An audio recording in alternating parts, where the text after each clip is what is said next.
मग्न तट की उत्पत्ति। मग्न तटों की रचना, विस्तार आदि में इतनी विविधता मिलती है कि उनकी उत्पत्ति के विषय में कई मतों का प्रतिपादन किया गया है। इन मतों को संक्षिप्त रूप में व्यक्त किया जा रहा है। महाद्वीपीय मग्न तट महाद्वीपीय चबूतरे का सागर की ओर निकला हुआ भाग होता है।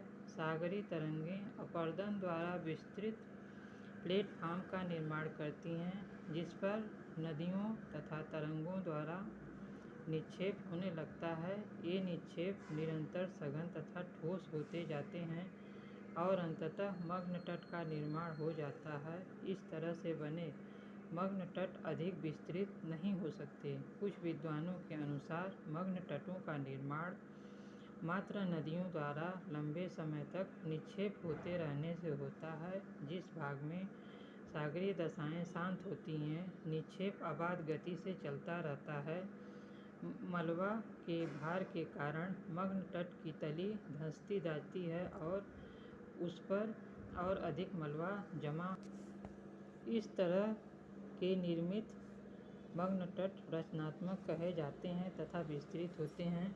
महाद्वीपों तथा महासागरों सागरी तली से उठने वाली संवहन तरंगें महाद्वीपों तथा महासागरों के मिलन स्थान पर मिलकर नीचे की ओर चलती हैं।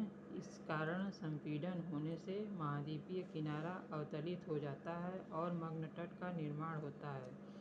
कभी कभी महाद्वीपों के किनारे पर समानांतर भ्रंशन की क्रिया होती है, जिस कारण लंबी लंबी दरारें पड़ जाती हैं। परिणाम स्वरूप महाद्वीपीय किनारे का भाग धंसक जाता है तथा जलमग्न होकर मग्न तट का रूप ग्रहण करता है। सोपानी भ्रंशन द्वारा भी बने मग्न तट के उदाहरण देखने को मिलते हैं। सागर तल में गिरावट के कारण अपरदन से बने मग्न तटों के उदाहरण अधिक मिलते हैं। डेली महोदय के अनुसार प्लीस्टोसीन युग में हिमकाल के समय सागर तल में 38 पैदम की गिरावट हो गई। परिणाम स्वरूप महाद्वीपों के किनारे के सहारे स्थल जल मुक्त हो गए, जिन पर हिमानी अपरदन के कारण विस्तृत चबूतरों का निर्माण हो गया। जब हिम चादरें पिघलने लगी तथा हिमकाल का अवसान होने लगा तो सागर तल पुनः ऊपर उठ गया, जिस कारण स्थलीय चबूतरे जलमग्न हो गए और विस्तृत जलमग्न तटों का विकास हो गया। कुछ भी जहाँ पर सागरी तरंगें अधिक वेगवती और तथा सक्रिय होती हैं, वहाँ पर तटीय भाग का अपघर्षण द्वारा विधिवत अपरदन होता है, जिस कारण तट पर क्लिफ का निर्माण होता है। धीरे धीरे जिस कारण क्लिफ के आधार पर अधःकर्तन के कारण क्लिफ पीछे हटता है। परिणाम स्वरूप विस्तृत प्लेटफॉर्म का निर्माण होता जाता है। जिस प्रकार सागरीय जल का प्रसार होता रहता है, इस तरह मग्न तट बन जाते हैं। कभी कभी महाद्वीपीय भाग में सागर की ओर सामान्य झुकाव के कारण धरातली भाग पर सागरीय जल के फैल जाने से भी मग्न तट बन जाते हैं। मग्न तटों की उत्पत्ति विभिन्न स्थानों पर भिन्न भिन्न रूपों में हुई है। गंगा, गोदावरी, कृष्णा तथा कावेरी नदियों के मुहाने के सामने मग्न तट। मिदनापुर से मदुरा तक मग्न तट का निर्माण तलछटीय जमाव तथा धंसाव के कारण अंडमान निकोबार, लक्षद्वीप, मिनिकॉय, अमीन द्वीप, श्रीलंका तथा भारत के मध्य पाक जलडमरू मध्य तथा मन्नार की खाड़ी के मग्न तट प्रवाल के जमाव के कारण तथा पश्चिमी मग्न तट पर भ्रंशन के कारण बने हैं।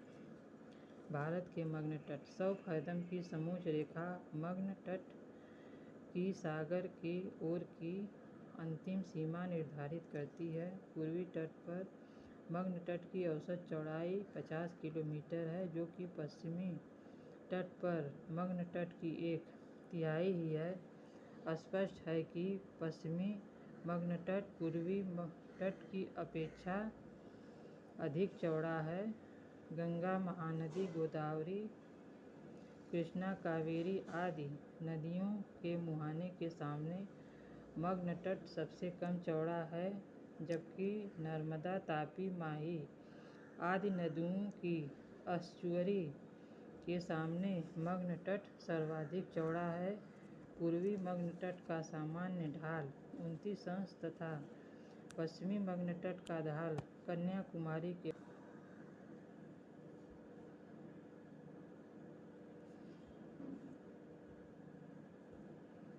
गंगा, महानदी, गोदावरी, कृष्णा, कावेरी आदि नदियों के मुहाने के सामने मग्न तट सबसे कम चौड़ा है, जबकि नर्मदा, तापी, माही आदि नदियों की एस्चुअरी के सामने मग्न तट अधिक चौड़ा है। पूर्वी मग्न तट का सामान्य ढाल 29 अंश तथा पश्चिमी मग्न तट का ढाल कन्याकुमारी के पास 10 अंश तथा खंबात की खाड़ी के पास 1 अंश है।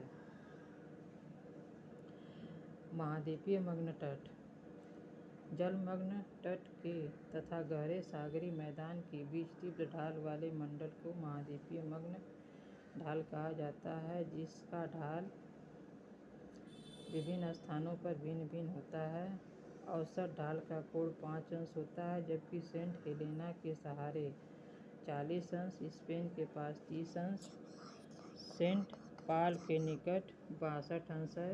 भारत के कालीकट तट के पास 5 से 15 अंश कोण वाले ढाल पाए जाते हैं। मग्न ढाल पर जल की गहराई 200 से 2000 मीटर तक होती है। समस्त सागरीय क्षेत्रफल के केवल 8.5% भाग पर ही मग्न ढाल पाए जाते हैं। This is a video part 1.